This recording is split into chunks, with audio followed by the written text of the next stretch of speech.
He says, Hindu, Turk, dohu samjhaun. Can anyone try and help me understand this? It's written there.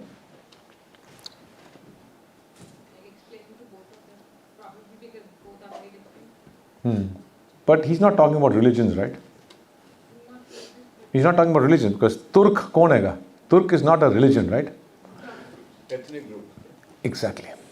Turk in a Bani comes again and again. Guru Gobind Singh's Bani, it comes Banke, Bengali. You know? So he goes around talking about different regions. There's Shabad there.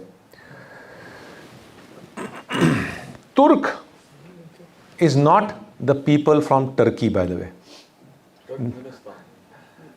No, it's not even Turkmenistan. No. Central Asia. At some point of time, these boundaries keep changing, right? Boundaries keep changing. The ethnic group from the west of Sindhu River, this is at the time of Bhakti period, Guru Nanak, Kabir Sahib and others. At that time, the defining line is that Sindhu River, the Indus, what we call. In Chinese, we call it as, anyone knows what's Indus called in Chinese? Indo-Xian. Hindu. Sari language के अंदर सिंधु बोलते हैं Sindhu right we talked earlier in the earlier presentation about monotheism. The people from about 800 AD, once the Islam has got established, with Muhammad bin Qasim coming into the lands of Sindh, and thereafter multiple dynasties come inside. And they cross the Sindhu River. And here come, this civilization on the west of the Sindhu River is a civilization that's in the Afghanistan, in Central Asia, not Turkmenistan, Central Asia, even to the extent Persia. All these people who are coming in are Turk, in our culture. The Indic culture, Indian culture. They are called as Turk. The Turks are followers of monotheism because they are the followers of Islam. Islam is one of the three Abrahamic faiths of monotheism. God is one. We just talked about God is one and everything is one, right? And they cross the Sindhu River, and here comes an entire civilization of multiplicity. This is the beauty of this land on the east of Sindhu, which Guru Nanak is bringing together through diversity and oneness message. This is a land of multiplicity, where 6 darshans, Shat darshan, we talked about that. The 6 philosophies can exist. The non-believer can exist. The believer can exist. Buddha can exist, and Jain, Mahavira can exist, who say, I have not experienced God. But I will tell you how to live your life. Because there are certain principles if you follow, and Buddha's eightfold path, Jain thought has a certain other way. Both Mahavir and Gunan and Buddha are the advocates. I have not experienced God. They are very clearly saying. They are agnostic. Agnostic means just the experience hi nahi hai mainu. They are admitting it. I don't know if it exists or doesn't exist. But I will tell you how to live. And at a time, Buddhism becomes a peak religion of this land on the east of Sindhu River. Yes or no? This is our forefathers who are all embracing, all encompassing. Anything can coexist. There is a thought, an interesting thought called Charvaks. Has anyone heard of Charvaks? Yeah. So Charvaks, for the benefit of everyone, is also another philosophy. When the Charvak says, तुसी कहंदे हो कि birth rebirth है, ठीक है, I've got reborn, and if I've got the wealth, I've done something good in my past life. It's a philosophy, right? So I shall enjoy it to the last minute. Materialism. our entire society today worldwide is Charwaks. ਕਹਿਣ ਵਾਸਤੇ ਅਸੀਂ ਧਾਰਮਿਕ ਹਾਂ, ਕਹਿਣ ਵਾਸਤੇ ਅਸੀਂ agnostic ਹਾਂ, ਕੁਝ ਵੀ ਹਾਂ, but essentially I say we are all Charwaks. It's a philosophy that was wiped out of India. You will not find any texts of Charwaks that exist. But it's a beautiful philosophy. It's a philosophy. ਤੁਸੀਂ ਕਹਿੰਦੇ ਹੋ ਮੈਂ ਕੁਝ ਚੰਗਾ ਕੰਮ ਕੀਤਾ, ਮੈਂ ਪੈਦਾ ਹੋਇਆ ਮੈਂ। ਜਿਹੜਾ ਨਾਸਤਿਕ ਹੈ, that's also philosophy, na? It's a philosophy. Whether it's in the realm of religion or no, we're not talking about religion here. It's a philosophy. So here come the Turks coming with monotheism and enter the lands of Sindhu, cross the Sindhu river, and the first region is Punjab, and then go deep inside. This is a land of multiplicity. And their philosophy, जितना भाई साहब तो समझ नहीं आया oneness, है ना? I'm not picking you out. I'm just मजाक कर रहे थे. We were talking outside. उन्होंने भी नहीं समझ आया. They go inside and they see multiplicity. But ਉਹਨਾਂ ਦੇ ਹਿਸਾਬ ਨਾਲ monotheism, God is one. And they go and see, oh, all right. So this culture is the Sindhu culture. Okay? It's a culture. And for us, that's the culture coming from their Turki culture, Central Asia. In their language, in the Persian, the sa becomes a ha. Anyone been to Middle East? What do you say to Pizza Hut? Pizza Hut. What do you say to parking? Barking. There is no perf. Sapta. What does Sapta mean? Week. In the Urdu speaking belt of UP in Lucknow becomes Hafta.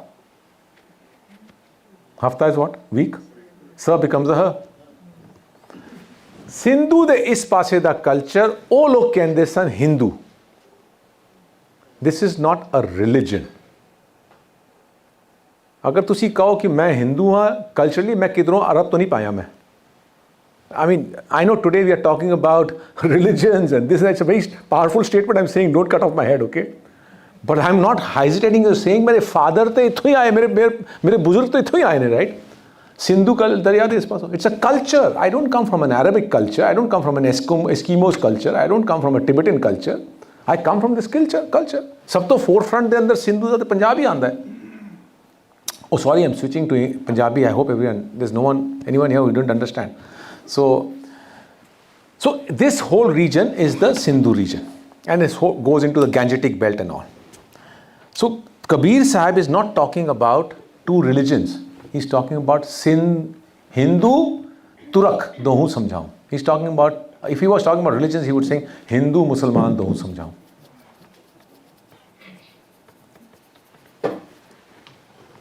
And I said earlier, just to define this, the word Hindu does not exist in the Vedas, the oldest scripts.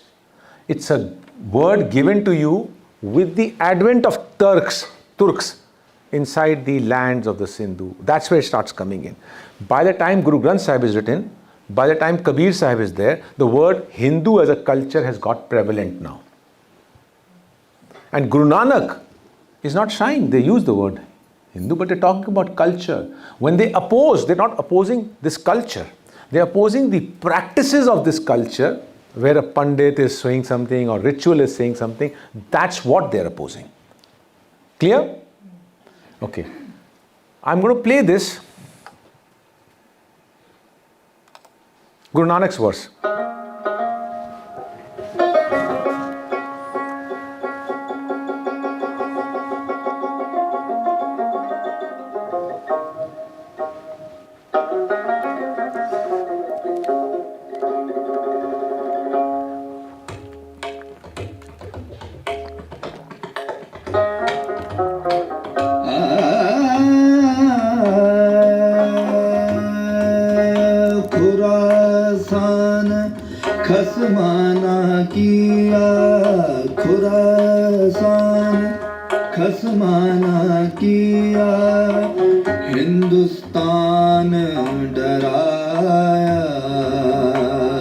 Hindustan डराया आपे दोष न दे करता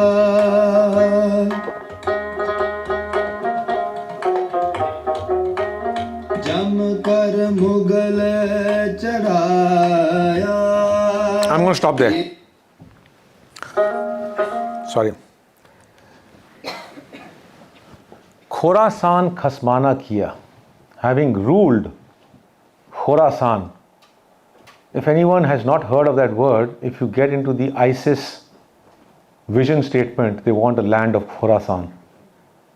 Has anyone heard that in the news? In the Central Asia, that's the Turk land, Central Asia, from where the Turks came. They are aspiring for Khorasan. Guru Nanak is talking about the same word which ISIS is talking today. Khorasan khasmana kiya, Hindustan daraya. Having ruled and conquered that Khorasan, Babur has now crossed the Mughal dynasty's first person and crossed the Sindhu river, and is passe the land nu hun dara raha hai. Guru Nanak is saying this. I'm not saying this. Hindustan daraya, the land right, of Sindhu. And then he says, look at the stupidity of the, translation.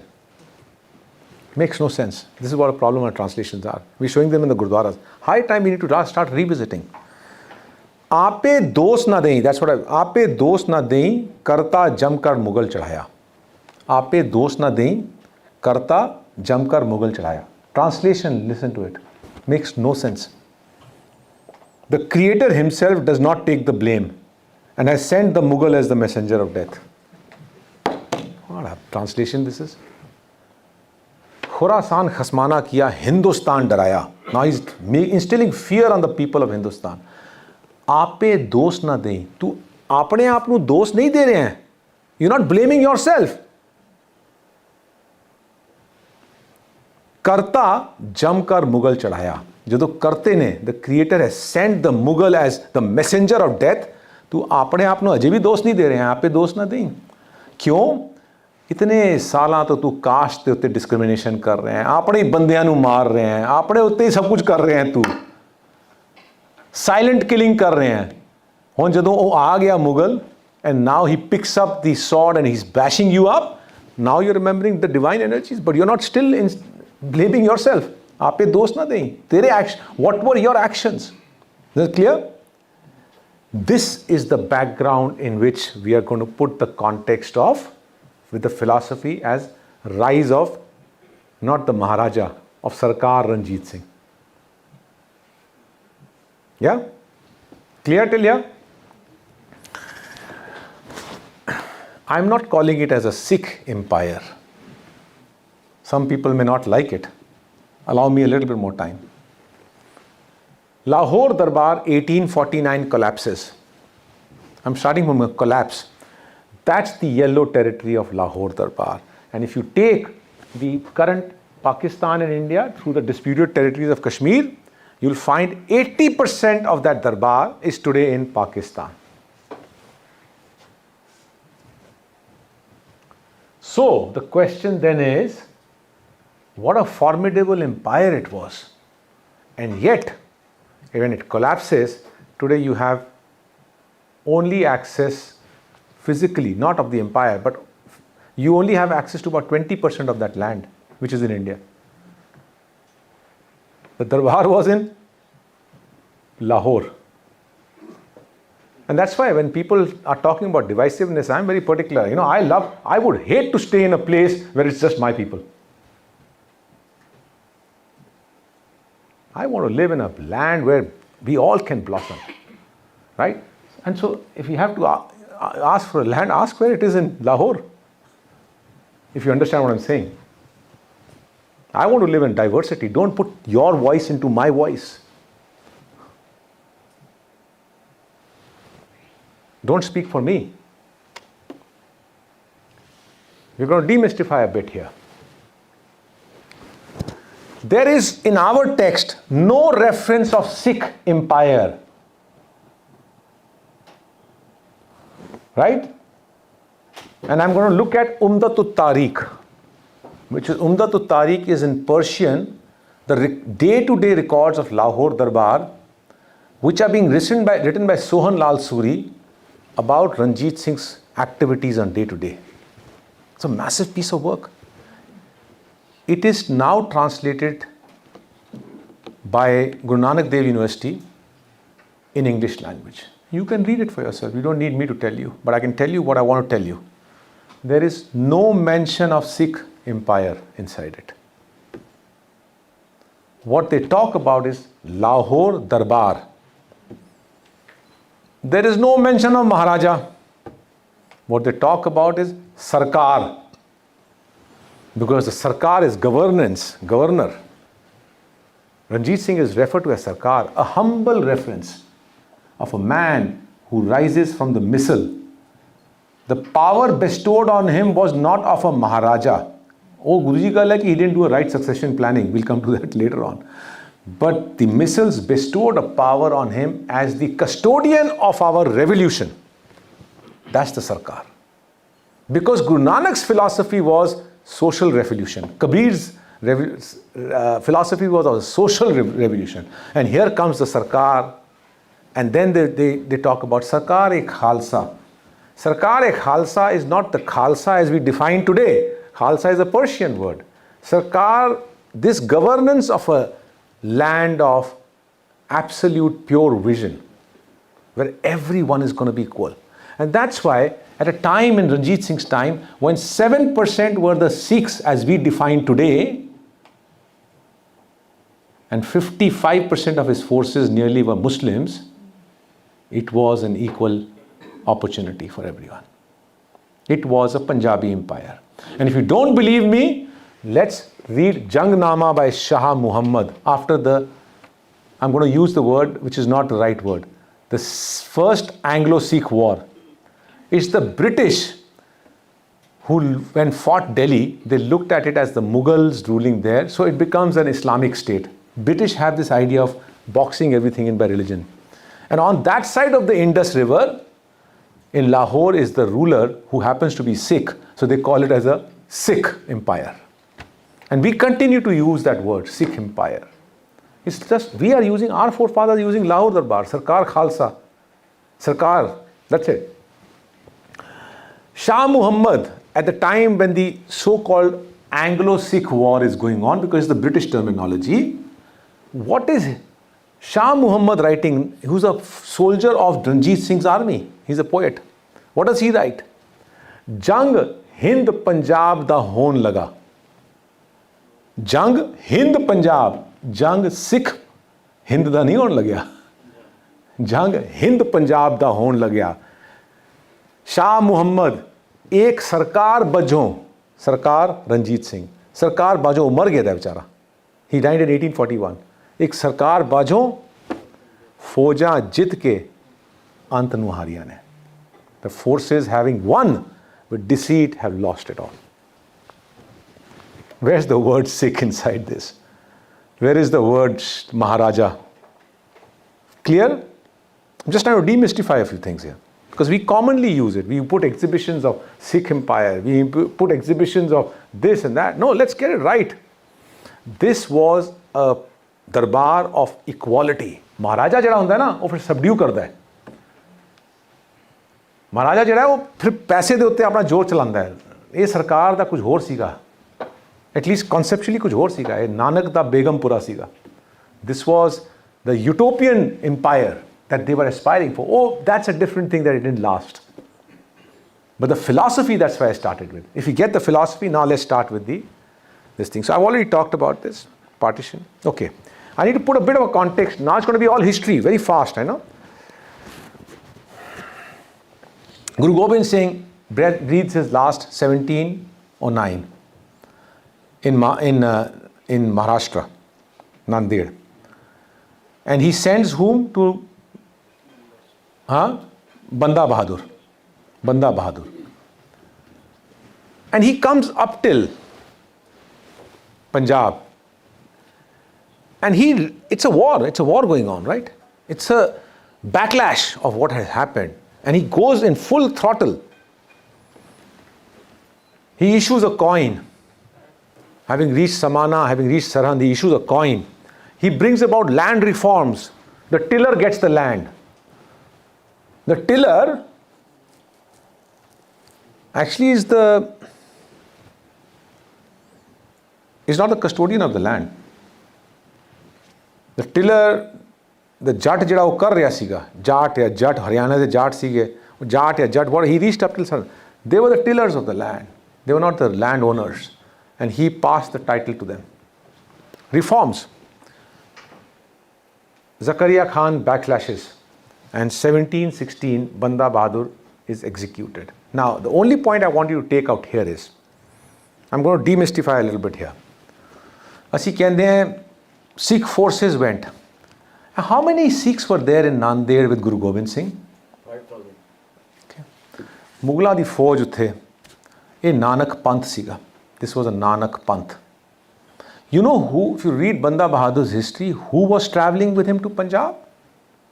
I don't know the number 5,000, I can't vouch for it, but yet some people went. But what I can vouch for, the people who traveled were the gypsies, the Banjaras. They are the ones who were supplying arms. Nanak's Panth's revolution was huge across the Indian subcontinent. You'll see docu-series you'll find in Bihar, in Odisha, still footprints of it. You see it for yourself. Still, we have boxed it in a different thing in Punjab, but yet people, and I've shied to not tell the locations because I don't want any Punjabi to go there and disrupt the Bihari who's holding the Guru Granth Sahib. We have no rights to do that. It's wisdom. Let it be. Let's not define that everyone has to comply with us. As long as they give respect, they are attaching to it. I'm no one to tell you where is it lying. But we have experienced it. Villages and villages have got it. Punjab has defined it. And I don't want anyone from Punjab to go and start disrupting that.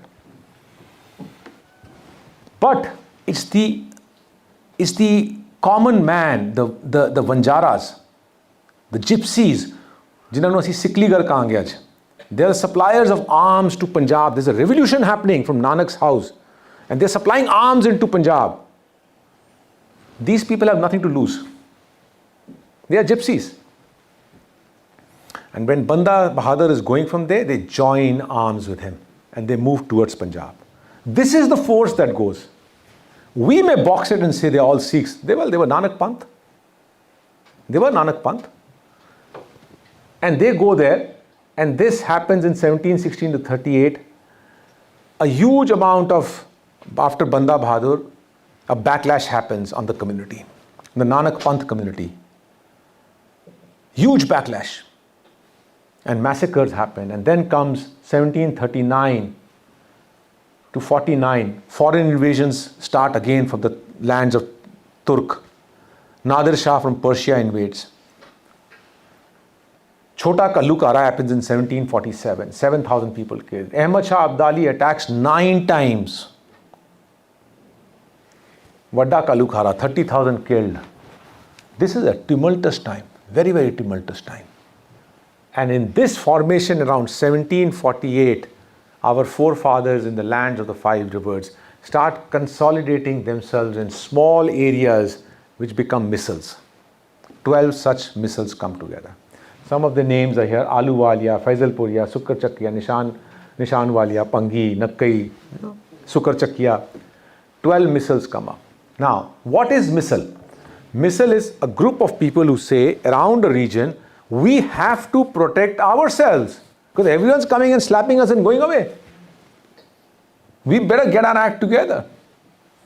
So they come up with a Rakhi system. They would collect taxes, they would build in forces, and they start protecting themselves. They start building small forts around villages.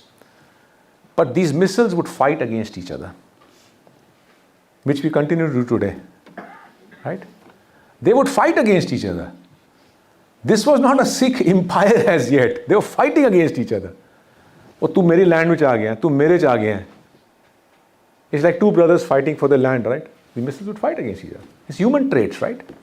But when anyone would come and invade inside, they would come together as a force. That's all that happened. And once in a year, they would come together at the Darbar Sahib in Amritsar. And they would come together with what they've achieved, where they need to lead. It's a great way of kind of governance. Decentralized plus reporting structure. And then they would go away. And then they would be must in their own things. In this period, after Ahmad Shah Abdali leaves, there's still some invasions happening. And Ahmad Shah Abdali,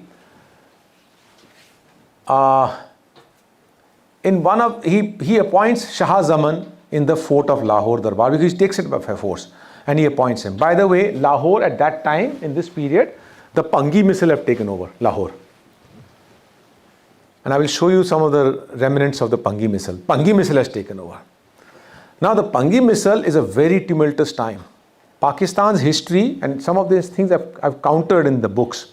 I've challenged in the books, because none of our people are there. Their history writes a lot of negativity about Ranjit Singh and here and there. I'm not trying to defend Ranjit Singh, but there's a lot baseless stuff being written there.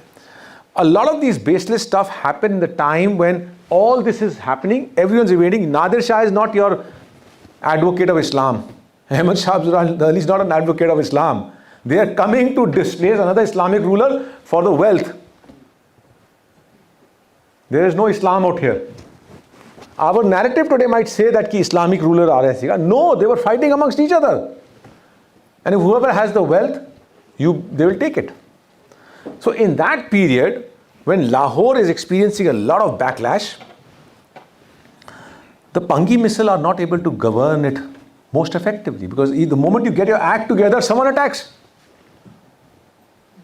So a lot of damages happen in that period, but the Pakistani history blames it all on the Sikhs and does not actually accept the fact what was happening in Punjab at that time.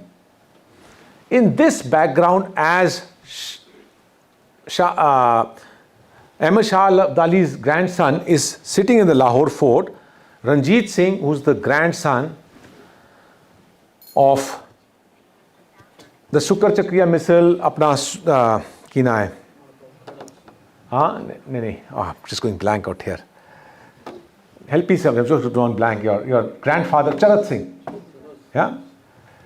He is invited by the people of, one narrative goes by the people of Lahore. That's one narrative. The other thing is he comes with force. I don't know what's right or wrong. There are two narratives existing. But he comes in this void, because one narrative says that ki Lahore de bande Pangiyan kolo tang aage sige. Pangi pissel to, they were quite upset, because they were not able to bring a governance, right?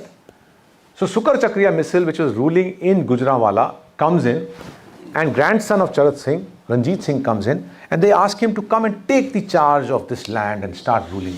This is not about Sikh, this is about a Punjabi ruler. The Muslims out there are asking him, come and give us governance. They want governance. Why do you think we respect the Western world? There's a good governance. All that they want is good governance. And in that background, he comes in and he takes over. Okay, now missile period, because they were building these small walls, I'm telling you audio-visual presentations, I'm going to show you some pictures. If you go in the Gujranwala area, you will find a lot of places like Killa Sujan Singh, Kalla this thing, Killa, different Sikh names. But there are no Killas. And neither does it mean Killa like a land measurement. It doesn't mean that also. But there are no walls, there are no gates, there are no forts there. Because these were protection areas built, walls were built around the villages in a very short period of time. But none of those Killas exist today. I found this one wall existing here in Pakistan near Gujranwala called Killa Mian Singh. It's again a name, Killa Mian Singh. But if I look at this, you see things have been added onto this. But if you look at some of the bricks here, very thin ones, you see there is a British brick. These are British bricks. These are thick bricks. You'll find some smaller bricks. In the Maharaja Ranjit Singh times, the bricks became thin and became smaller. But these are Mughlai bricks. Mughlai bricks is, right now Ranjit Singh's rule has not come in, the rule before that. So this is probably a depiction of one solid killa, of a wall of a place that I could spot. But I have not spotted anything else. So if you're looking for any killa of that missile period, I have spotted nothing, and I'm assuming this could be one of them. I'm assuming. Because it's not really a fort as such, okay? All right, I just want to give you a context, and then after that, we'll start quickly then now into the audiovisual aspect. So what is it that these missiles are facing in that time? When Ranjit Singh is coming in, all these green ones you're seeing are different missiles. Pangi is there between Chellam and Chenab, and Pangis also up till this area, which is Lahore. Okay? You got Nakkai missile close to your, just above Multan, this area, Chang and all this area. And you got on this side Singhpuria, Ramgarhia, Aluwalia, Dalewala, Fulkiyan, which is your Patiala state. In Haryana, Karoda, Singhia, these are the 12 missiles which are rolling. Sukar Chakriya is here, Gujranwala area. They are the ones who will finally come into this Lahore. They just come up. This is Ranjit Singh's missile. Now, what are they facing? It's a very complex time. Afghans are continuing to, the Turks, Afghans are continuing to invade from there. Zakaria Khan Ahmad Shah Abdali has just come in. Nadir Shah has gone in. Ahmad Shah Abdali's son is there in Lahore. All that invasion is still happening since 800 AD. That continues. The hill Rajputs from the hilly regions of Himachal and UP are coming this side. There's a void here, right? The Gurkhas have reached, and I'll show you one of the things interesting about Gurkhas. Gurkhas have reached up till Dehradun in UP, and they are aspiring to get this side. The English are coming from this side. The English have reached from East India Company, has now reached quite inside. Marathas, at one time in the missile, before the missile period, Marathas, when Babur comes in, they fight the Battle of Panipat. It's huge Maratha forces, right? It's a big force. They've come here, they fought at Panipat, a battle, and thereafter they've receded. But then they renew their attack, and they go right up till Attock, and I'm going to show you Attock. Attock is along the Indus River, somewhere here. You see Attock up there, below Afghans? That's Attock. They reach up till there, and they hoist the Maratha flag out there. But they last, I think, for just a few days, and then they retreat, because it's too far away. They retreat. In this void, there is one stray man called George Thomas. He's broken away from the British. And he does a very good governance in the region of Haryana. He's a stray guy, maverick, who's gone and taken over. He's to hell with British, and he establishes his own rule. And he's also aspiring to expand and go into Patiala. Now, this is the background of what Ranjit Singh is going to face in 1799. Easy? Not easy. Very complicated, right? So many forces. It's a game of chess going on from everywhere. It's a sure shot suicide if you take on Lahore Darbar, because no one has survived till date. And this fort, 1575, built by Akbar, it has layers, but Akbar strengthened it. 1799, Ranjit Singh ousts the grandson of Ahmad Shah Abdali, Shah Zaman. Khushwant Singh describes it very poetically. I don't know if this would have happened, but he writes, Ranjit Singh rides into Lahore and says, "O grandson of Abdali, come, measure the swords with grandson of Chatar Singh." Very poetic description. I'm sure he wouldn't have had a chance to even say anything, right? But that's how Khushwant Singh is writing. 1799, ousts him, takes over Lahore. 1799. And the empire collapses in 18? Depends. First Anglo War, actually it had already collapsed. But theoretically, the last bit, 1849. Ranjit Singh dies 1841. Right? So that's what we're talking about, 50 years. Sarkar is not worth calling Maharaja. Because call him Sarkar because he was a very humble man. This is his Atdhara. This was clicked by me in Lahore Fort. This is that depiction out here. Right? This is a depiction by the British artist who has drawn this. Sarkar is sitting on a small chair, sits outside in the open. There's no palace inside in which you have to come. He's sitting outside with on a chair. And this whole hustle and bustle. And this is totally silent out here. He's sitting somewhere here. This is his place, which is up there, which is not shown here, which is where he dies. He's lying out here in his last days. Trust me, I was wondering how did he stay there, because I went up here. I managed to climb up here. Someone helped me, and I had made some friends, so we went up there. They don't allow anyone. And it's so chilled up there, so chilled, because winds are coming from all a small room, right? All four sides open. And I'm saying this guy was in his last moments. I mean, sanu bukhar lagda si kehte chaddar odo to ye karo andar jao, and he's like in this open area, he's lying down. That's why he dies in the end. That's in Lahore. This is Lahore. This is Lahore Killa. This is that Athdhara. Athdhara is what?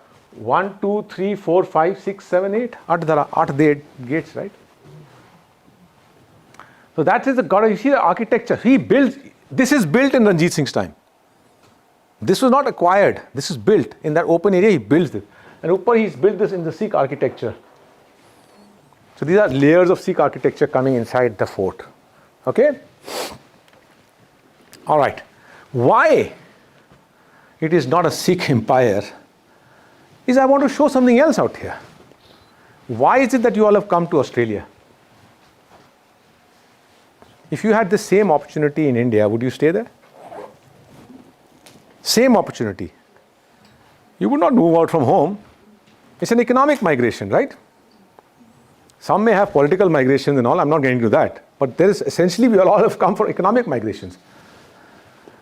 And in those days, these generals of French, Italian, American, I mean, Ranjit Singh's commander of the artillery was Alexander Gardner, a short guy. There are some black and white pictures of him standing next to these tall Sikhs, and he used to wear this tartan coat, checked coats, right? And he used to wear a turban, tartan turban, very stylish. And his beard is all open, short guy, standing next to the tall guys. There are pictures of him available. And he was born in California, went into England. From England, he came into Central Asia, Caucasian territories, came into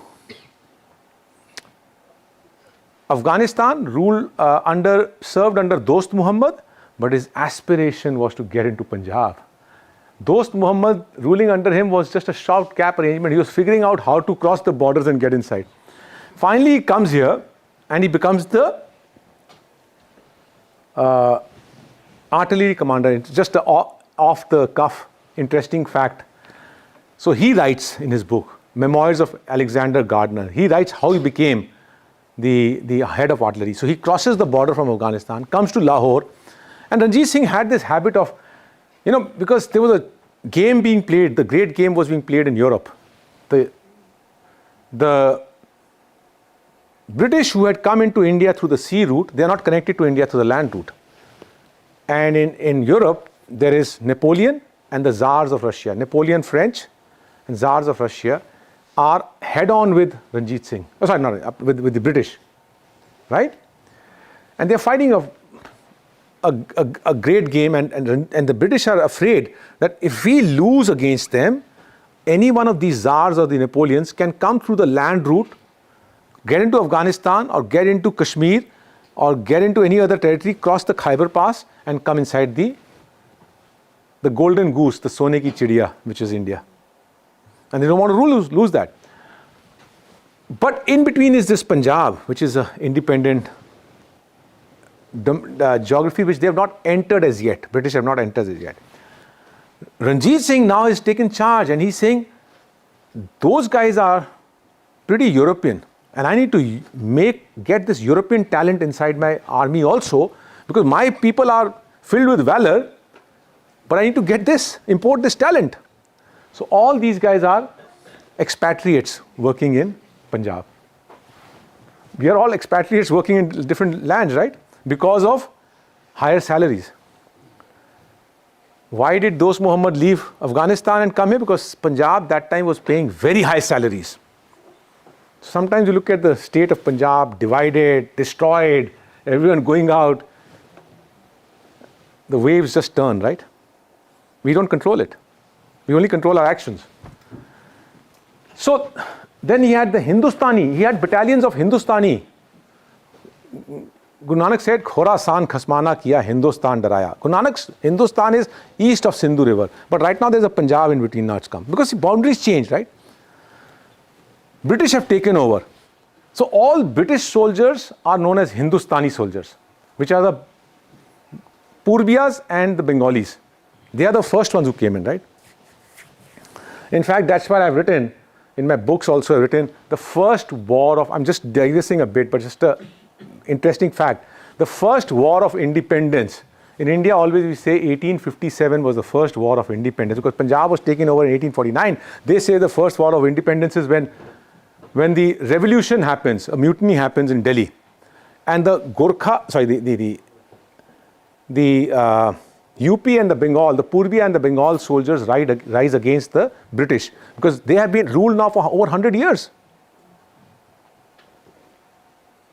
But actually, the history is his story. Whose story you want to tell? Sorry, ladies, there's no her story, huh?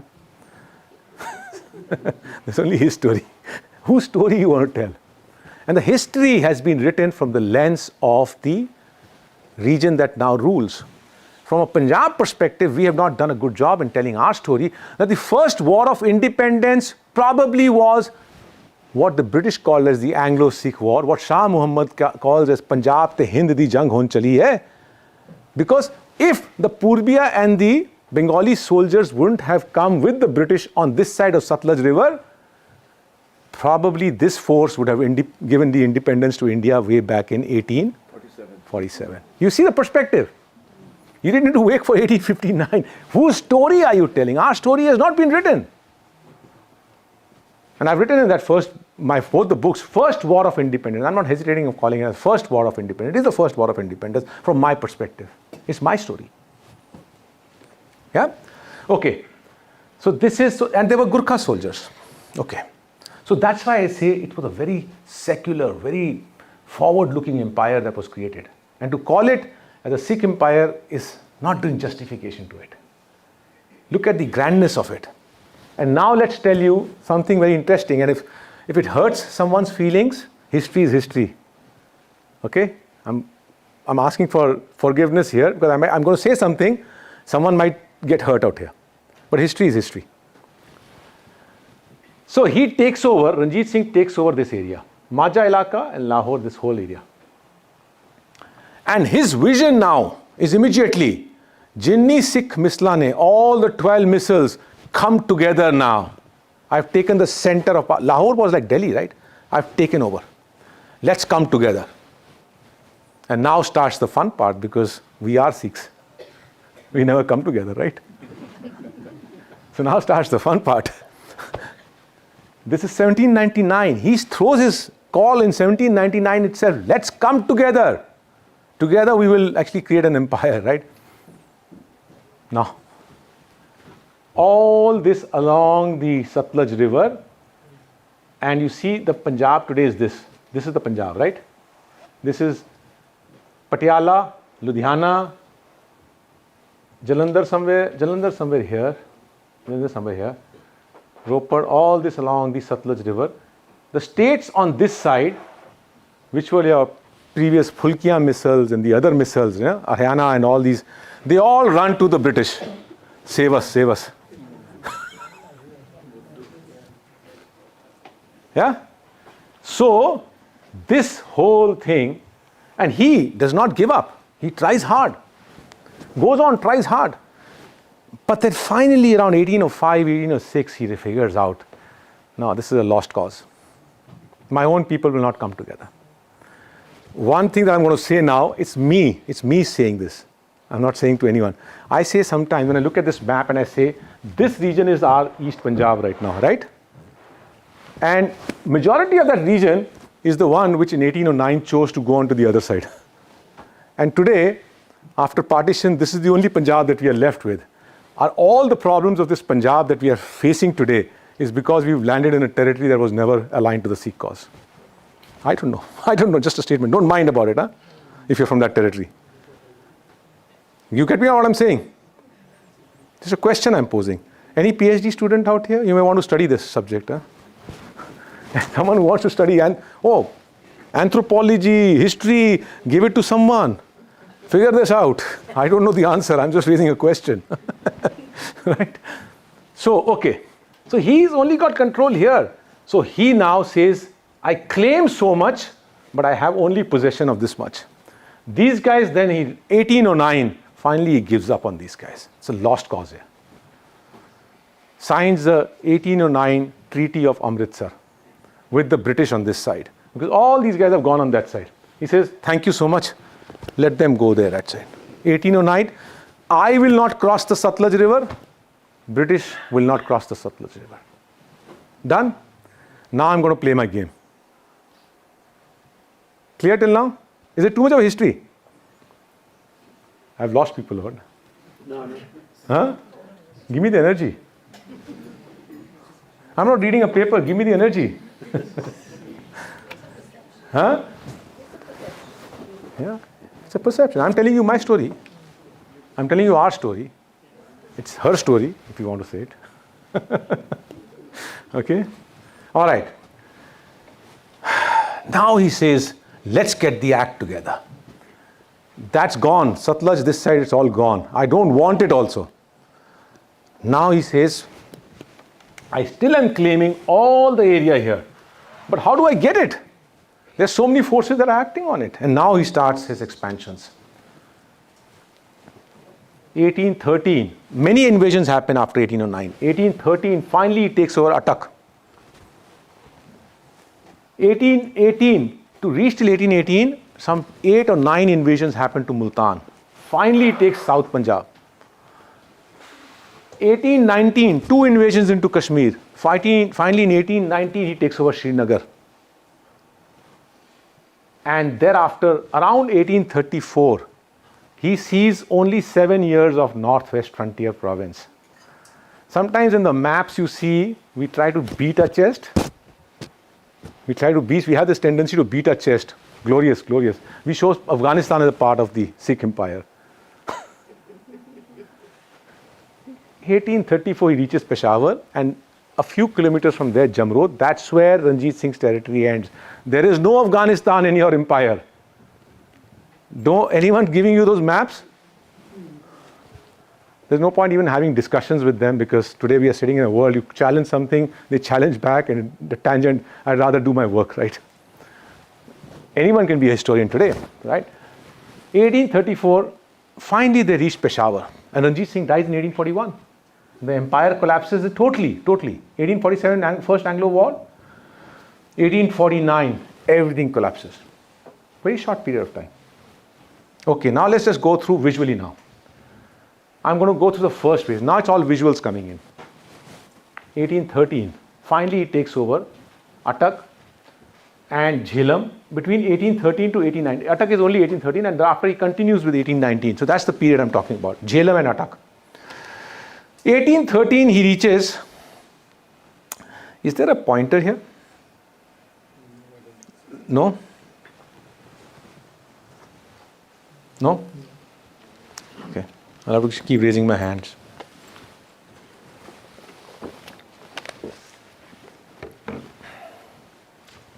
This area, Attock is there. Somewhere here is Katas Raj. It's a Shakti Peeth. Anyone knows? Raising your hand. Question ਸੀਗਾ Hanji. ਇਹ ਭੰਗੀ ਸਭ ਤੋਂ ਕਿਹਾ ਉੱਤੇ ਸੀਗੀ Pangis are finished. Finished. He's taken over. even the lands that were 1799 he outplays Bhangis. all across Pangis. Okay, let's go back here. This whole area, Sutlej, right? This is Byas, Sutlej here. All these missiles, Nishaniya, Karoda Singh, Phulkiyan, primarily Phulkiyan, they all go and join British. This area is already, Pangi though he is displaced in Lahore, 1799. He's taken them over. Alliances start happening, all of them come together. This side comes together. And now starts, this is not an internal fight now. Now he's going external. Okay? So these guys have already aligned. 1809 the treaty signed, he's already taken over our all missiles. They've all aligned. 1813, this is the area. Somewhere here, Katas Raj, he takes over. Katas Raj is a Shakti Peeth. This is the pond. You know, anyone knows about Shakti Peeths? To understand yourself, always try and read about others. Because you're coming from the same culture. You're not living in isolation. Agar isolation is wrong, na, so we are living inside a well. Do khuda daddu rahe honge si.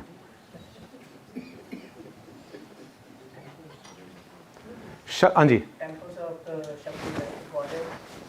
Shakti Peeths are, yes, goddess. So, no, Shakti Peeths are basically related to Shaivite tradition. The worshippers of Shiva. When Shiva married, Shiva has two wives. His first wife, Sati, it's a Puranic tale. She dies, and he's actually he does not take care of her in his lifetime, because he's a Malang. Shiva is a Malang. He's always dressed up like a mitti laga ke the and all sapanal. He's like representing a Aghori tradition. He never takes care of. But when she dies, he feels the pain, and he doesn't want to leave the body. This is the mythology. I don't know if it's right or no, but he doesn't leave her body. He just holds her body and doesn't leave her. A kind of a remorse. He's holding her body. Then the Puranic trail goes that the divine energies then decide Shiva, who's the lord of destruction. Brahma, Vishnu, Shiva, Lord of, he's not going to be able to operate. So finally, the Lord energy says he's too much stuck with his dead wife. They throw a chakra and split the wife's body into multiple parts. I think there are 51 or 52 Shakti Peeths, something like that. And her parts, wherever they fall, they become Shakti Peeths. So you have that many Shakti Peeths. So this is the place where the narrative goes that her eyes fall. So tears. Right? Okay. Now, in this Katas Raj area, Hari Singh Nalwa, his contribution is huge. He comes here. This is the fort that he builds here. This is an aerial picture of that I've taken. This is the administrative office which the records write. Interestingly, and I have this picture in my first book, but when Lal Krishna Advani, the politician of India from the BJP party, many years back in Vajpayee's time, he expressed the desire to visit Katas Raj in Pakistan. Till that time, this site was absolutely abandoned. So Pakistan quickly got into an activity of putting this site together. And the government of India's notification under British rule says this particular 1921 that this place is Hari Singh Nalwa's administrative office. But what in putting together the Katas Raj for visit of L.K. Advani, the Pakistan government has put a board there, Ramchandra temple. Now this doesn't look like a Ramchandra temple. This has no altar inside to place the idol. In a temple, there will always be an altar to place. Bottom line is, there's a board that has been placed. This has now become a Ramchandra temple. History is now, it's Ramchandra temple. Because you can't change it now, it's done. You know? I've written in my book, in fact, someone asked me, give me the references, I gave him the references, but I don't think it'll ever change now. It's done, gone and dusted. So this is the front face of that particular building. He establishes this. After they control this area, they move further from here, Katas Raj, they move further to Jhelum, to the place called Rohtas. And you'll find in episode 19, this is the picture clicked from inside the Choa Baba Nanak Gurdwara. Because Guru Nanak goes up the Tilla on the mountain, where he has dialogues with Balnath Jogi of the Kanphatta Jogi sect. And this Gurdwara was made in Ranjit Singh's time in memory of Guru Nanak's visit to Tilla Jogiyan. This is the fort that they took over, Ranjit Singh's time, Rohtas Kila, which was built in the times of Sher Shah Suri in 1540s. I've clicked this picture from inside in my first book. This Gurdwara is now maintained, by the way.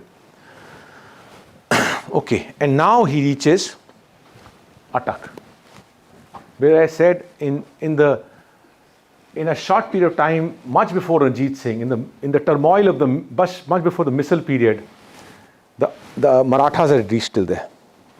But Attak, along the river Indus, has always been an Afghanistan territory for long. Always means for long it has been an Afghanistan territory, because Punjab never had this boundary of, the Afghanis were ruling till here. This is a massive fort. High security Pakistan army establishment inside this. In my journey, somehow an energy got me inside it. And that's the problem I faced with the Indian government, that how do you get inside it? I've done nothing wrong. If the energy enables me, I will be loyal to my history. The government should have documented these. If someone has enabled me to get inside, so I have had to prove myself. I've got nothing against any political nations. I'm just a person researching, but this is a very complicated space that you're operating in today. One slip of the tongue, my own community can discard me. One slip of the tongue, the governments can discard you. Right? That's what you're operating in. Very, very tough. These might be just books for people. This might be just a documentary series, and that's why I'm saying these docu-series are just probably videos for majority of my community. They're just videos. They don't understand what's gone behind it to create it. But anyhow, it's a high security place. But I want to tell you is, inside this, now I want to give you insights of your community. Sometime, if required, we'll talk about Nanak Panth. Nanak Panth is destroyed right now. Nanak Panth was very big. It's a different topic altogether. But I want to give you some clues about it. There is a Gurudwara and a Mandir inside this Atak. And this is the picture I'm clicking of that. If anyone can read Punjabi, can you? If you can't, I'll read it for you. Ik Onkar. इस फर्श दी सेवा कराई श्रीमती मनोहरा देवी सपत्नी लाला जी परजामल आनंद पिशोर अंदर शहर वाले संवत so and so. This is not Singhs and Kaurs. They are all the so-called Hindus, as you call them today, and you divide it between Sikh and Hindu. They are all Nanak's lovers. Too much of divide has happened now.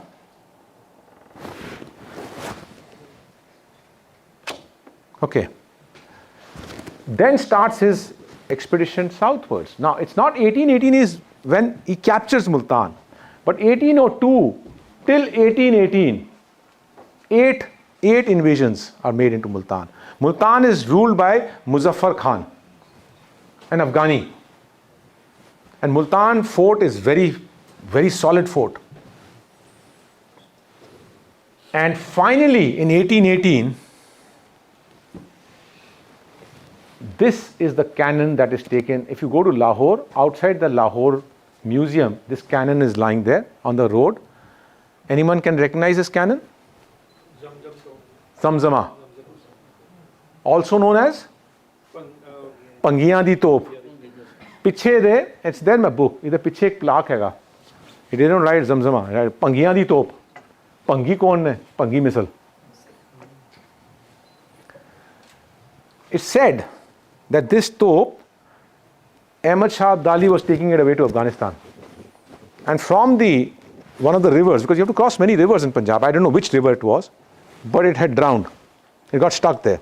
The Pangis retrieved it. And that's how it came to Pangi. That's one narrative. I don't know what's right or wrong. But Ranjit Singh inherited this. This is a very powerful cannon. There is a book by Ghulam Jilani. Ghulam Jilani writes in his narrative, the live narrative that he writes. Again, look at the soldier. This is Ghulam Jilani, is not a Sikh soldier as you define today. He's a Ranjit Singh soldier. He says he was next in the line of the 117 who perished in supporting this cannon, because at Multan this cannon kept firing. Hari Singh Nalwa took this cannon to Multan. And these wheels had become loose, as he describes. I find it hard to believe, if a cannon's wheels go loose, how can you put your shoulders? I find it hard to believe, but I don't know what it was. But he writes that these soldiers were giving their support to fire, and once the cannon would get fired, they all would die. I find it hard, how can you give a support to say, right? But he writes it. And he's the 117th in the line. Next was his turn. And he says, the cannon reaches a breach in the gates of the Multan fort. And so he survives to write this narrative. Okay? Now, there's an interesting observation in the Multan Museum inside the fort. In Pakistan, they're trying to kind of now revive their history, and there's a trying to embrace it. A lot has lost, a lot of water has gone under the bridge. But we should give credit where it is good, right?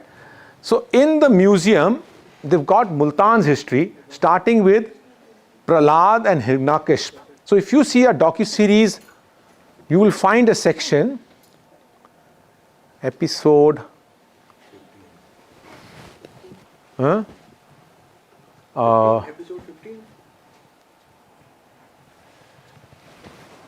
20, episode 20.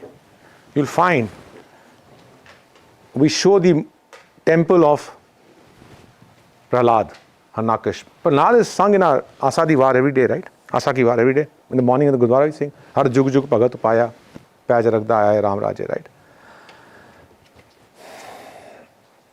This was a city of Hiranyakashipu, who was the father of Prahlad.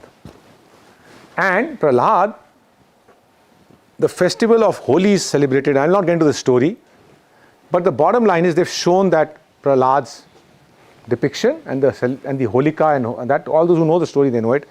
And then he goes Alexander and this and this and this and this, and they come to the Ranjit Singh era.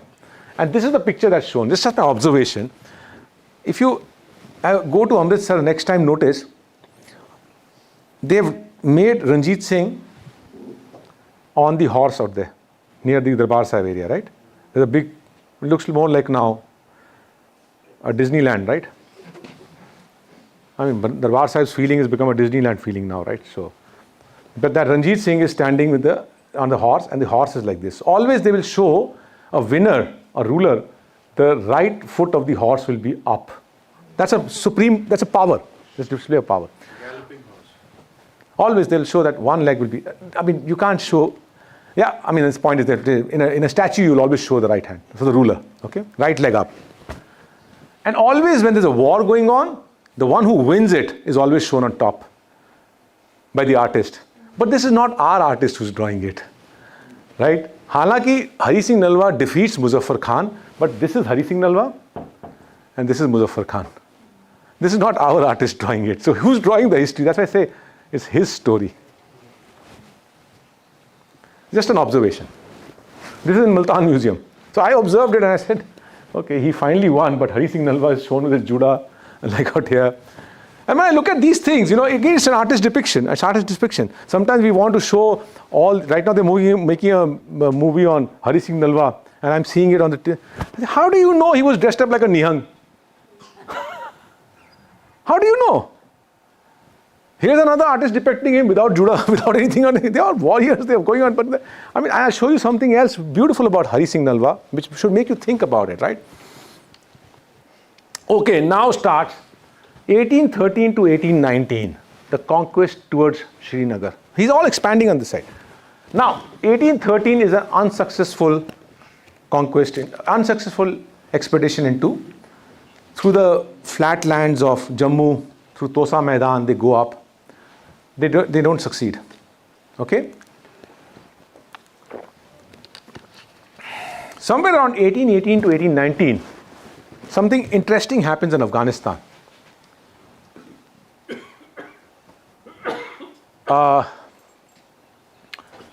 Dost Muhammad, Shah Shuja's brother, they are all from the Abdali Empire, their descendants.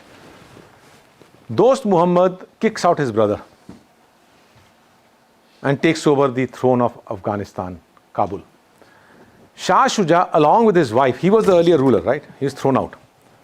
Shah Shuja, along with his wife, which is Wafa Begum, runs and from there comes through the Khyber Pass, comes till Attock. And the soldiers of Kabul, because Attock is all Afghanistan, capture him out there.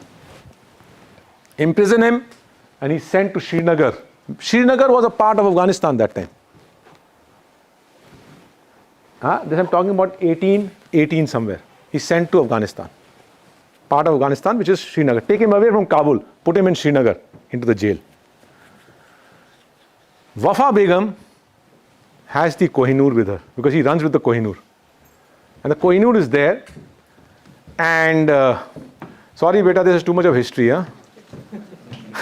No worries. Sorry. Okay. Puts the. Huh? Okay. Puts the Kohinoor under her petticoat or whatever it was and runs and reaches Lahore. Ranjit Singh, coming to know, as being a strategist, if someone from the Afghan side is coming in, of course, not Sarkar, I also say Maharaja, right? As Sarkar tells him, gives her refuge. She's taken to Mubarak Haveli and given a place there. And she then says to Ranjit Singh, "Mere husband nu lage ne, Srinagar, help me. In return, I will give you the Kohinoor." I don't know what the motivation of Ranjit Singh was. I have no idea. But then starts the expedition. People tend to say that he did it for Kohinoor. I have no idea. But he had tried in 1813 and he had failed. Hari Singh Nalwa goes with the forces. Hari Singh Nalwa's contribution is quite a bit. They go in 1819. They win over Kashmir. Shah Shuja is freed, brought into Lahore.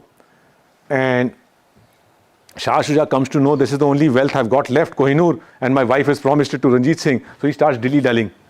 So Ranjit Singh surrounds the Mubarak Haveli, and that's how the Kohinoor is passed down to Ranjit Singh.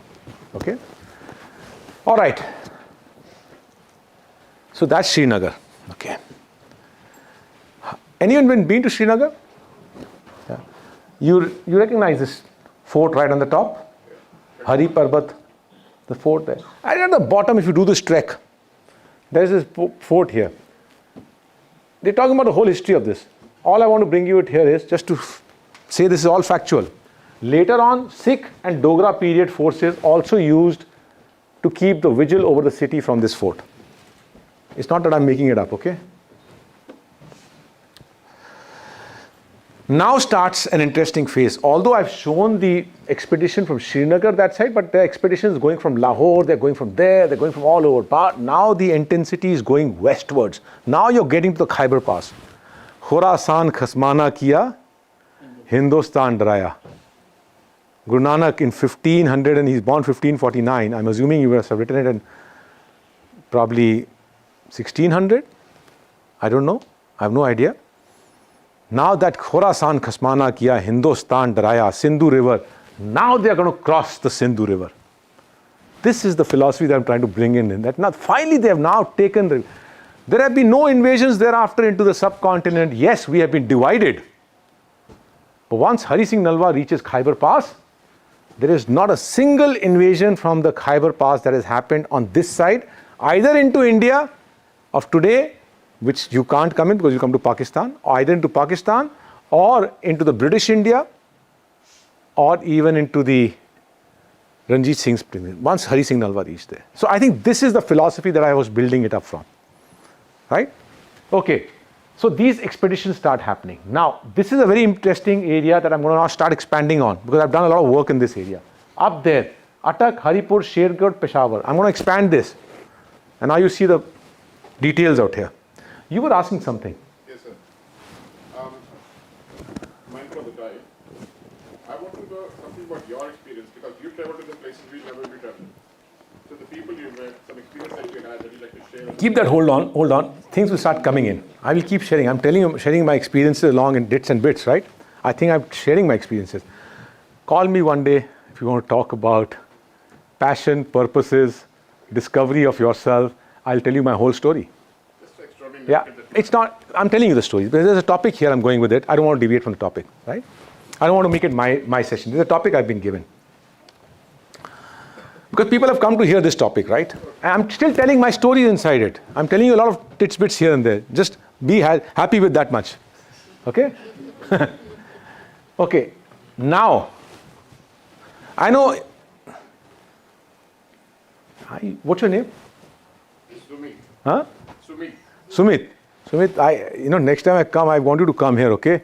And I want you to be coming with an energy that I want to listen to all that he's saying because ਤੁਸੀਂ ਪਹਿਲੇ ਅਲਰਜ ਕਿਹਾ ਮੈਨੂੰ ਸਮਝ ਨਹੀਂ ਆਇਆ ਹੁਣ ਤੁਸੀਂ ਕਹਿ ਰਹੇ ਹੋ to topic change ਕਰ ਲੈ right no that's not fair that's not fair huh I'm also keeping you awake yeah I'm joking come on yeah I'm not putting you in a spot there's no spotlight out here but I'm putting you in a spot okay all right this one here 1834 You know, not many people will talk about these topics, so bear with me. You know, I'm giving you information that probably you'll not be able to digest, but I'm showing you pictures, I'll show you some videos. Take this with you, right? Yeah? What's the time? Okay, 4:52. Hold on, another 20 minutes. I've got the stage now, I'm not going to stop, all right? Hold on, I can't stop here. Okay, 1818 to 1834, now they've reached this area, Haripur, along the river Indus. This name Haripur is named after Hari Singh Nalwa. Okay, you wanted the story, I'm going to give you a story now. After that, I'll stop for a while to have another story, okay?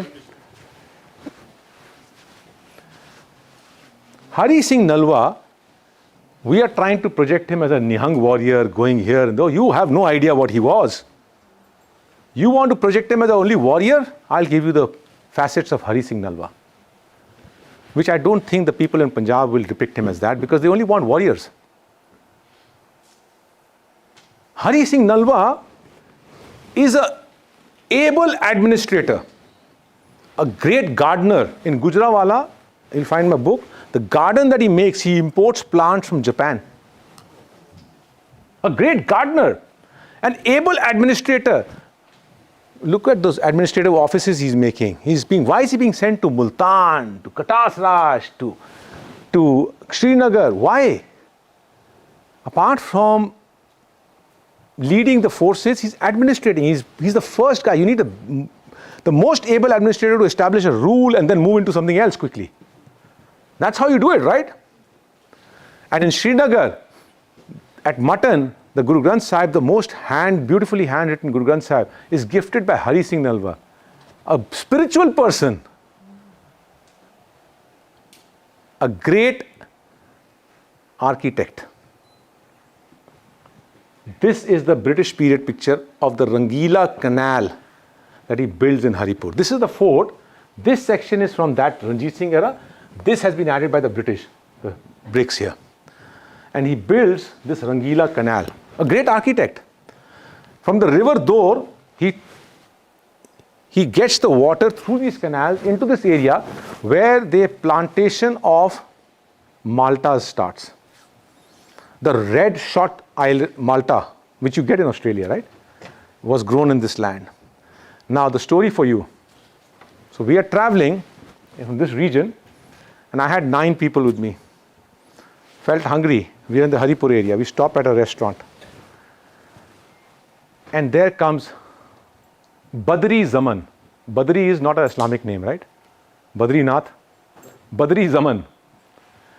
Badri Zaman says, Sardar Sahab, tusi aao. He serves us a lavish meal. He didn't even let us order. Lavish meal. So I thought whatever is the amount, we'll settle, right? Pakistan currency is too weak, so it doesn't matter. So he kept serving, everyone kept eating. And finally I'm leaving. So I said, bill dein Badri. तो कहता है की गल करदे सरदार साहब bill तुहाडे कोलों right मेरी ना जितनी खेती है ना इत्थे माल्टे दी this is the gift of Hari Singh Nalwa to my family and generations today. And I go back to the car. There are 2 big boras of red bloodshot Maltas lying in the car. मैं क्या यार बदरी मैं की खावांगा यार मैं research से निकलिया कहना मैनू नहीं पता ये मेरा कार है तुहाडे वास्ते and this is my debt to a Sikh. I'm giving it, right? Now, you like the story?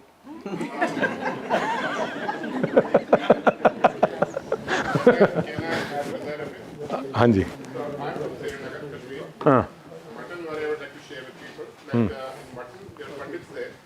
That time that he's speaking is not to be added in my time, huh? Okay. All right, it's added. Okay. If your forefathers or anybody visited Mutton, they would write their name in there. So if you were to go to Mutton now, you can actually read when your grandfather or forefather.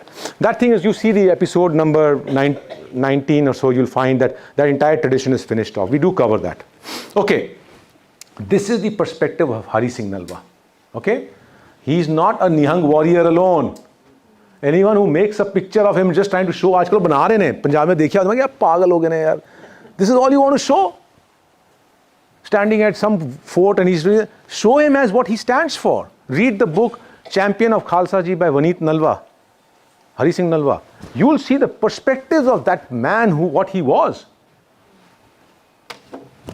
Okay, these are some of the forts. Michni Fort, now a police station. Okay, now this is my closest to me. I told you this area. This area, I'm telling you, I'm getting into this Peshawar area now, right? Okay.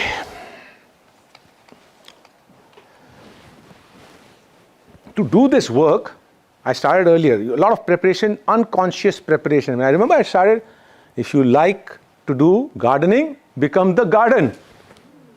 As from 17 years of age, unconsciously, I didn't do this work because I wanted to do this work. The energies have thrust me into this.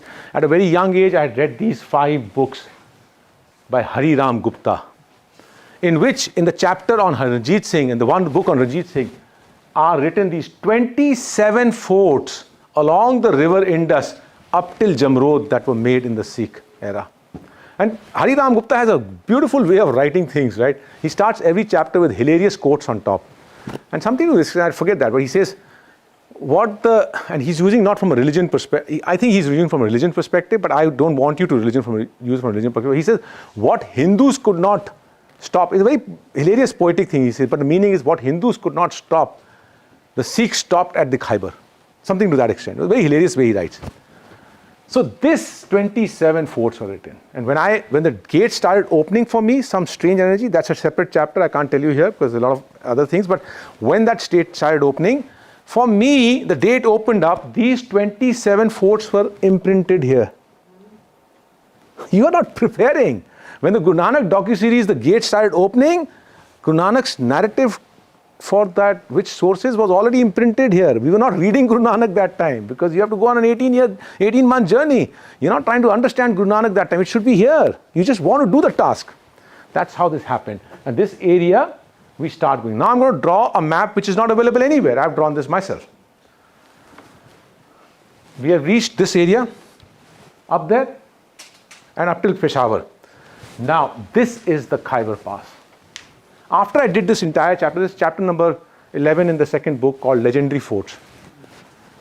Khyber Pass, Kabul, Michni Fort, Jamrod will show you this. And they reach Peshawar. If the forces cross the Jamrod, they come to Peshawar. They rest in Peshawar, it's a big town. And from there, 2 forces would go historically. How did Kashmir become part of Afghanistan? Because one force will go like this, cross the Indus River at Dalban, and once you cross there, you will reach Srinagar very easily. The other route will be come to Attock, which I showed you earlier, and you cross and come here and you reach Lahore. Once you reach Lahore, you reach Delhi. That's how they were coming. So, those 27 forts, most of them don't exist now. And for me, even going and touching that soil was very important.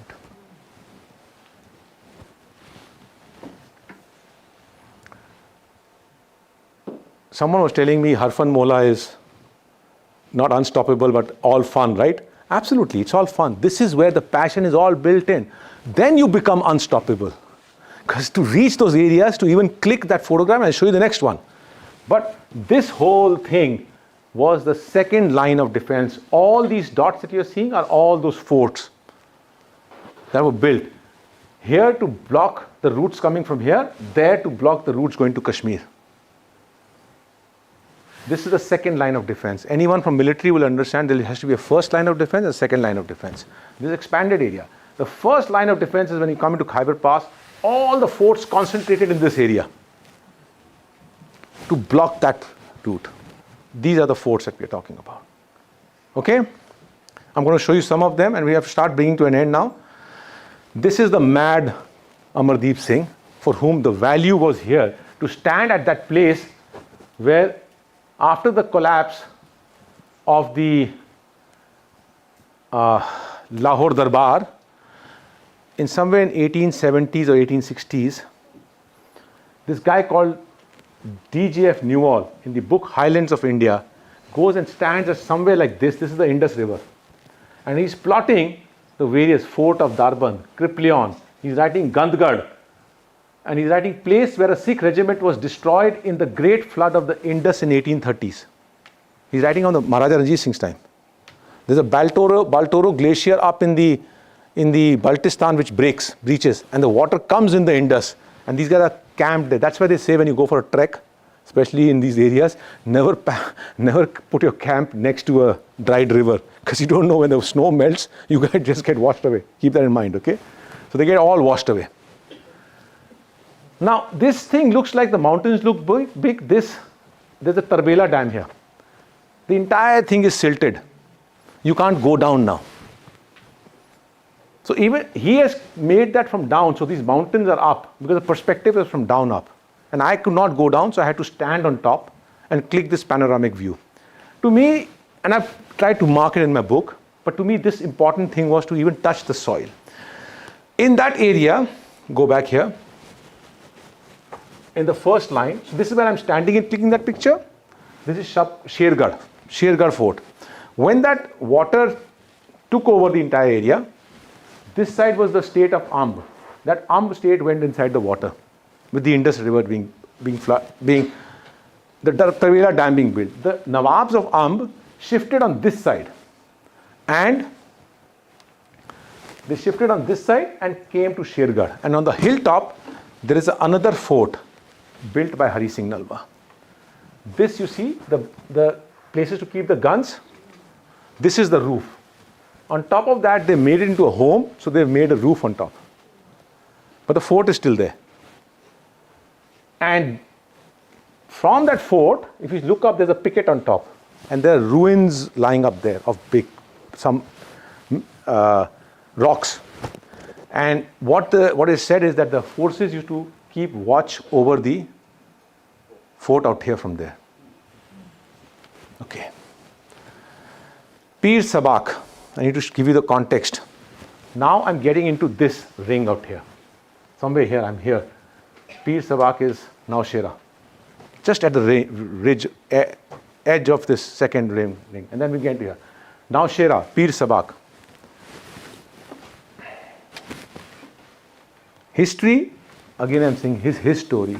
What I'm going to show you a small clipping out here. My forefathers have made this, but they also made a mistake. Two great people died in this battle at Pir Sabak. Akali Phula Singh, and who else? Bal Badr Kumar, the head of the Gurkha army under Ranjit Singh. But we have to write our own story. So we write our story which is biased. We don't give credit to Bal Badr Kumar. We make a Gurdwara out there. We make a memorial celebrating Akali Phula Singh. But we forget that if we would have given credit to Bal Badr Kumar, what a glorious chapter it would be. And we have to learn something from the British in the next slide I'm going to show you. But let's see this video. In the Battle of Naushera at Pir Sabak in 1823, the Sikh army fought against the Afghan Duranis. The losses were significant on both the sides, with the Sikhs losing two of their brave generals, Akali Phula Singh of the Nihang Battalion and Bal Badr Kumar of the Gurkha Battalion.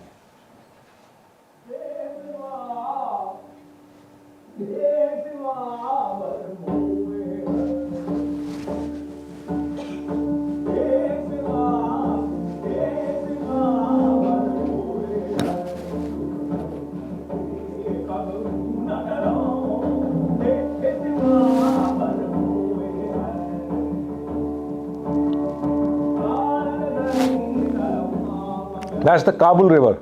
We are in the village Pir Sabak in the Khyber Pakhtunkhwa area of Pakistan. Next to the river Kabul, on the banks, stands the structure which was once the Gurdwara, and in front of it is the Samad, a memorial of Akali Phula Singh. Akali Phula Singh was a was a Nihal, a great warrior in the army of Maharaja Ranjit Singh. He's credited to have... Okay, anyway, I just want to show this much. I've shown you that thing. Now, jump ahead. Balbhadra Kuvar, how did he reach Lahore? I know Nepali also, by the way. So I was born in Gorakhpur. My father had a business. As a kid, I used to go to Nepal. At my father's shop, these Gurkha soldiers would come and they would talk amongst themselves. There are some Gurkha soldiers who are working for the Indian army and the Nepal army, and the others who are working for the British army, the Brunei army, the Singapore army, the Malaysian, and the other places. And the ones who are working in India and Nepal, they would look at these other people who would earn higher salaries and they would say, "Hey, Tapai Lahori, okay? Hey, are you a Lahori? Tapai, are you a Lahori? Hey, Tapai Lahori, okay? Hajur, mo Lahori ho? Yes, sir, I'm a Lahori. Lahore." Balbhadra Kuvar in Dehradun, there is this memorial. On this side of the memorial, that's the Nala Pani where this Balbhadra Kuvar had taken. British attacked him. He had taken over Dehradun, by the way. That's why I showed Dehradun. Gurkhas were attacking Punjab. They had reached up till Dehradun. British do a better job than us, by the way. Because what the British have written is, this memorial is inscribed as a tribute of respect for our gallant adversary. They're still saying gallant adversary. Balbhadar, commander of the fort, and his brave Gurkhas, who were afterwards, while in the service of Ranjit Singh, shot down in their ranks to the last man by the Afghan artillery. And we have not given any credit to Balbhadar Kuvar. Because we want only a Sikh empire. You know how narratives are created? So, Shab Qadar, here. Now we reach the first line of defense, Shab Qadar. And then I'm going to quickly move to Jamrud, then Peshawar, Jamrud, and this thing, and then we start bringing it to an end now.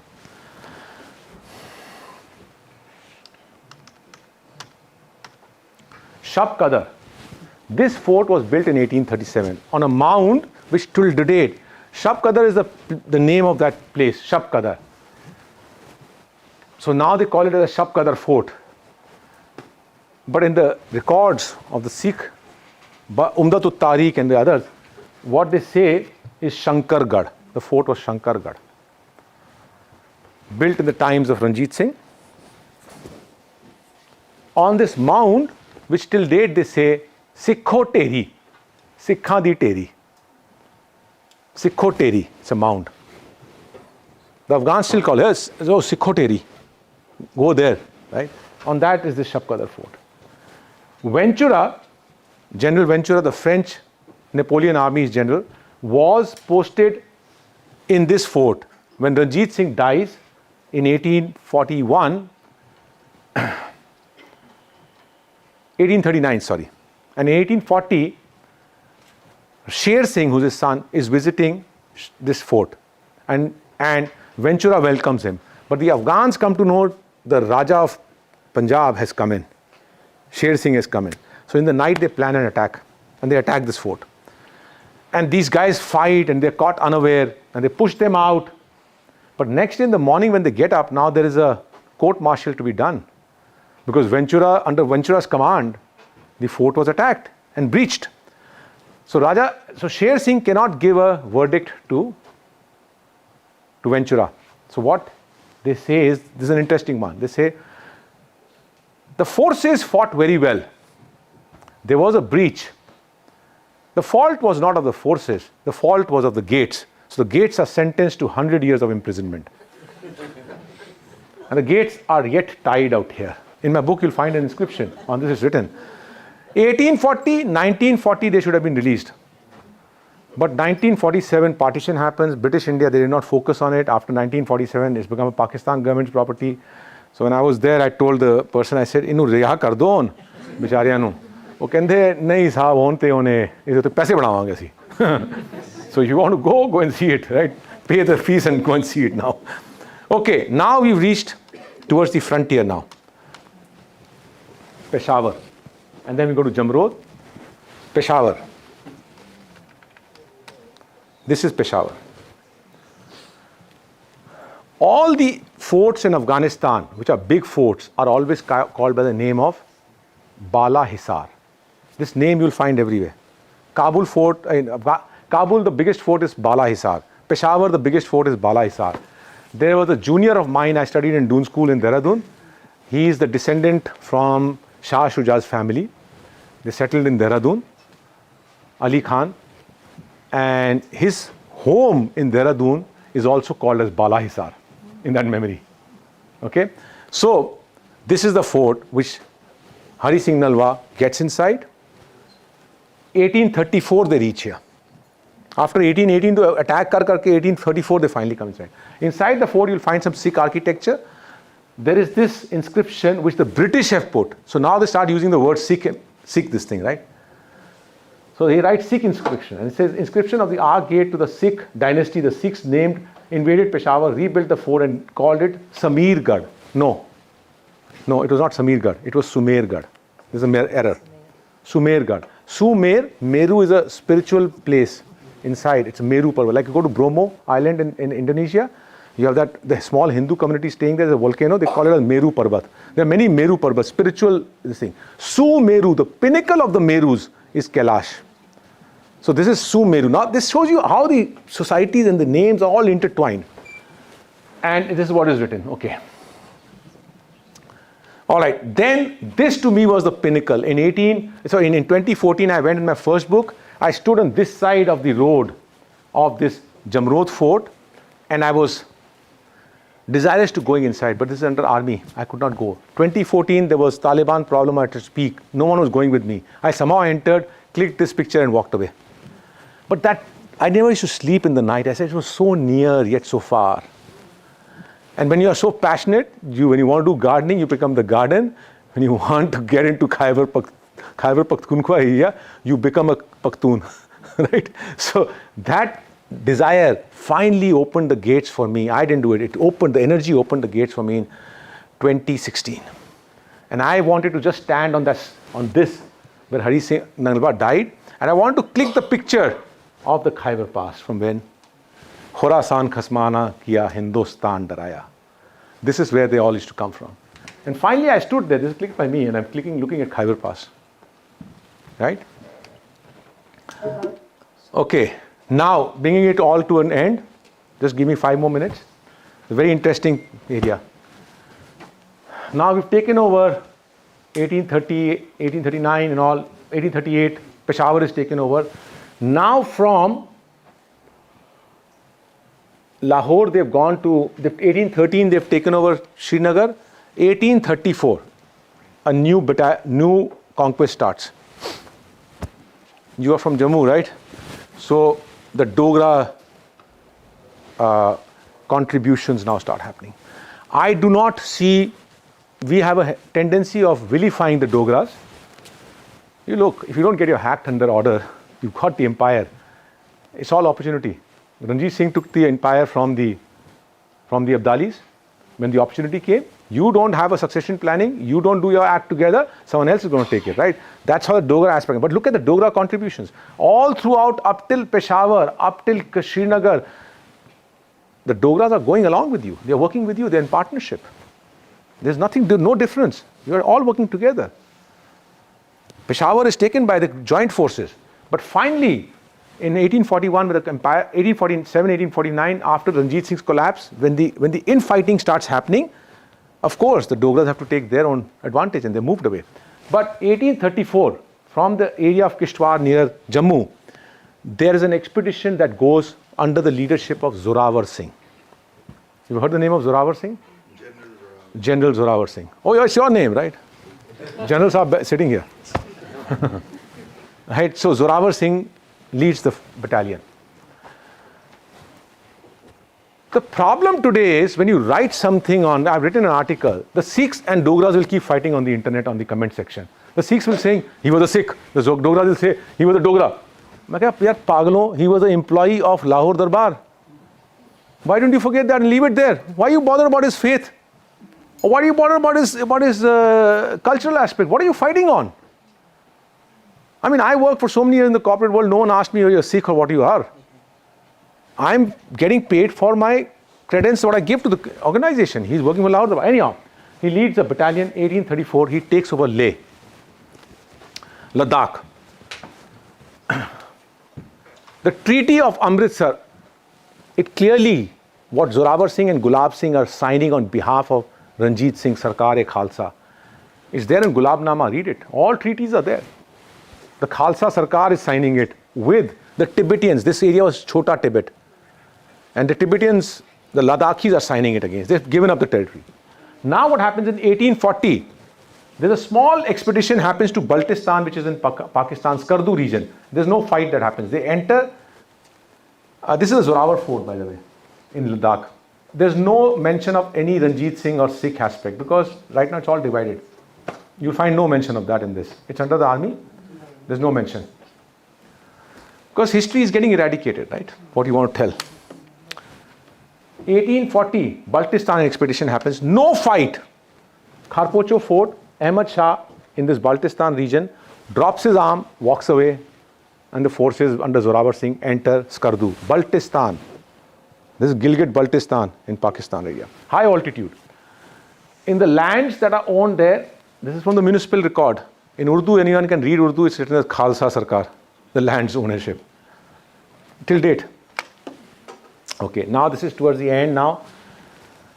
This whole expedition from June 1841, it starts into Tibet.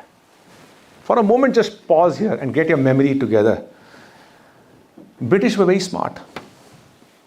They had taken over the whole of India. No, they've taken off up till Sutlej, but they're always building these buffer states. Because at the front, if someone comes in, I should not have to fight. That's a good strategy, right? Someone else will fight on my behalf. So they don't enter Nepal. British, you think, couldn't have entered Nepal? Easily, right? They never go into Nepal. Because from Tibet or from Russia, the Tsars come in rolling through Tibet down into Nepal, into the British India, then the first ones to fight will be the Nepalis.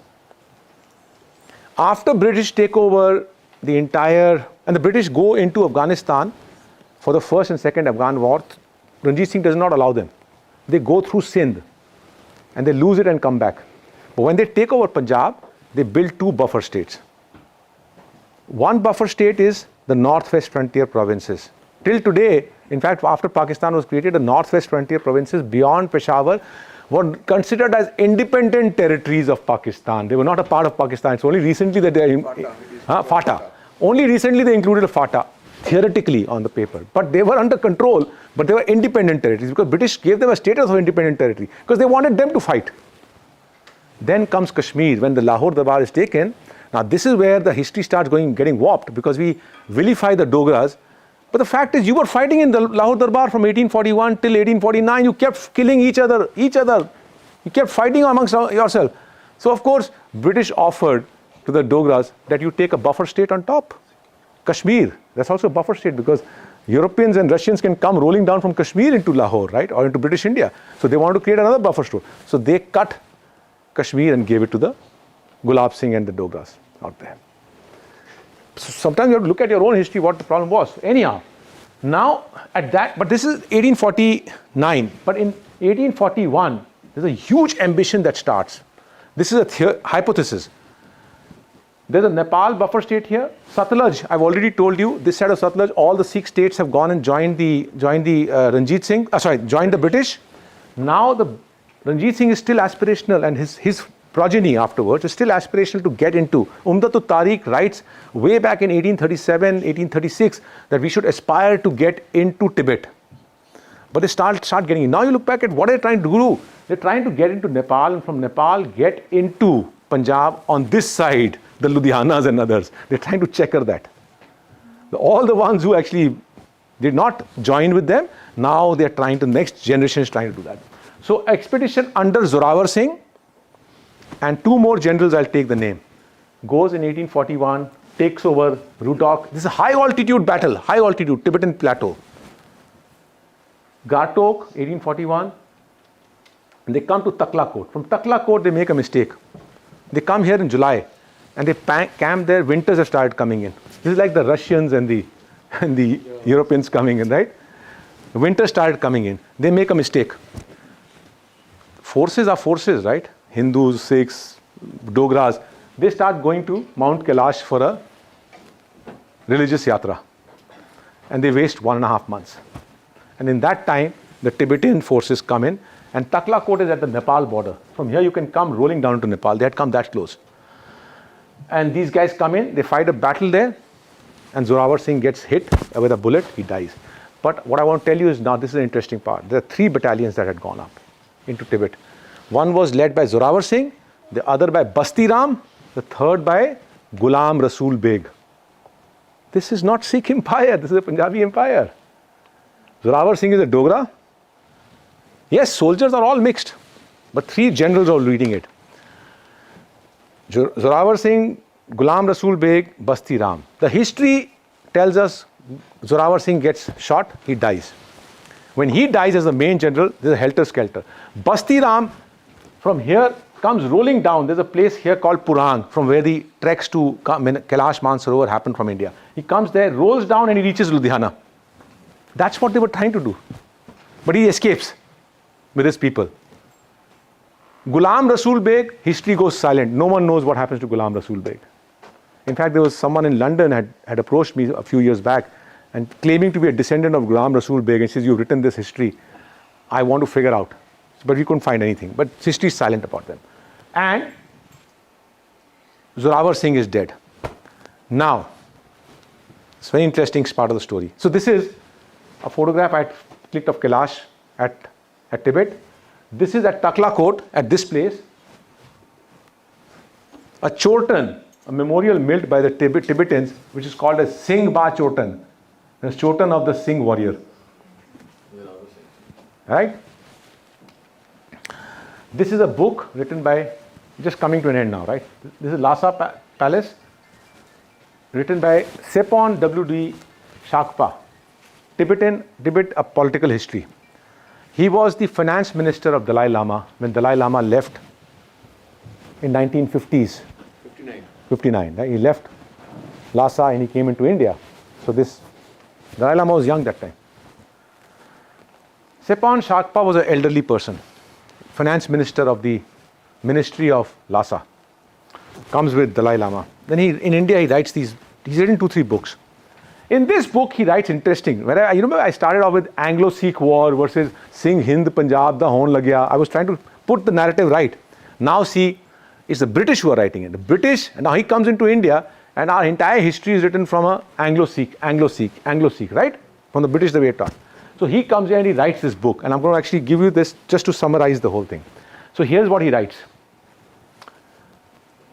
After the battle at Taklakot, the Sikhs were imprisoned. Many of them escaped. Sikhs were imprisoned. He's writing the same term. Sikhs were imprisoned. Many of them were brought into, the ones who were imprisoned were brought into Lhasa. Then he writes, the Sikhs later on cultivated the lands in Tibet and grew apricots, apples, so on and so forth. That's the DNA of Punjabi farmer. Whether it was truly a Sikh or a Muslim or a Hindu, we don't know.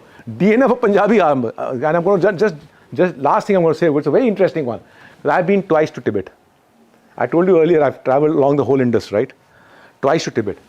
Behind this Lhasa is an area known as Muslim quarters. These Muslims don't look like Tibetans. They are very different in their outlook. So DNA is mixed with the Tibetans, but they look different. And they all stayed after the exodus of Dalai Lama. They stayed, they had no reason to move. And Sepon Shakpa writes about these people. The Sikhs, they are Muslims, okay?